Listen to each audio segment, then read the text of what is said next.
नमस्कार. महाराष्ट्रातल्या तमाम शेतकरी बांधवांचे आपल्या चॅनलवरती स्वागत आहे. बघा, पीक विम्याचे जे ₹17,500 ना, हे शेतकऱ्यांच्या खात्यामध्ये इथे जमा होण्यास सुरुवात झालेली आहे.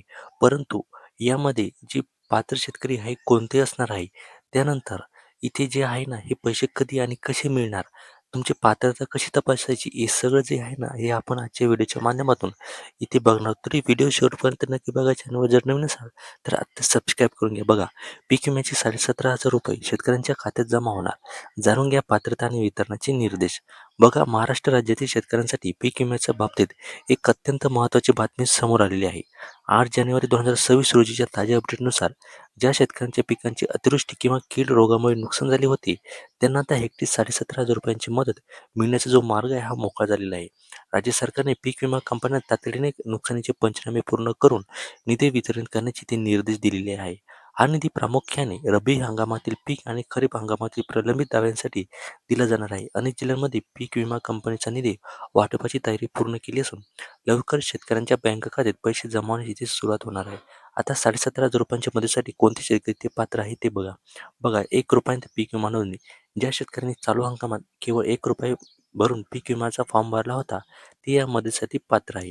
त्यानंतर ज्या शेतकऱ्यांनी नैसर्गिक आपत्तीमुळे नुकसान झाल्यानंतर 72 तासाच्या आत क्रॉप इन्शुरन्स ॲपद्वारे किंवा ऑफलाईन स्वरूपात तक्रार नोंदवली होती, त्यांना प्राधान्य दिले जाणार आहे. त्यानंतर कृषी विभाग आणि विमा कंपन्यांच्या संयुक्त पंचनाम्याचे ज्यांचे पीक 33% पेक्षा जास्त बाधित झाले आहे, अशा शेतकऱ्यांच्या खात्यात ₹17,500 हप्ता इथे जमा होणार आहे. त्यानंतर ज्या शेतकऱ्यांनी 7/12 उतारावर पिकाची अचूक नोंदणी आहे, त्यांचेच दावे इथे मंजूर केले जात आहे. आता हे पैसे कधी आणि कसे मिळणार? मिळालेल्या माहितीनुसार पीक विम्याचा हा निधी 15 जानेवारी ते 25 जानेवारी 2026 दरम्यान टप्प्याटप्प्याने शेतकऱ्यांच्या खात्यात जमा केला जाईल. ही रक्कम थेट डीबीटीद्वारे आधार लिंक असलेल्या बँक खात्यावर इथे वर्ग केली जाणार आहे. ज्या शेतकऱ्यांचे अद्यापही बँक खाते आधारशी लिंक नाही, त्यांनी ते तातडीने करून घ्यावे, अन्यथा पात्र असूनही पैसे इथे अडवू शकतात. यामध्ये तुमची पात्रता कशी तपासायची? PMFBY portal. तुम्ही विम्याच्या अधिकृत वेबसाईटवर जाऊन तुमचा अर्ज क्रमांक टाकून स्टेटस इथे चेक करू शकता. Bank message. पैसे जमा झाल्यानंतर तुमच्या मोबाईलवर बँकेचा SMS येईल. त्यामुळे बँक तपासणी किंवा लिंक असलेला मोबाईल नंबर इथे चालू ठेवायचा आहे. अधिक माहितीसाठी तुम्ही तुमच्या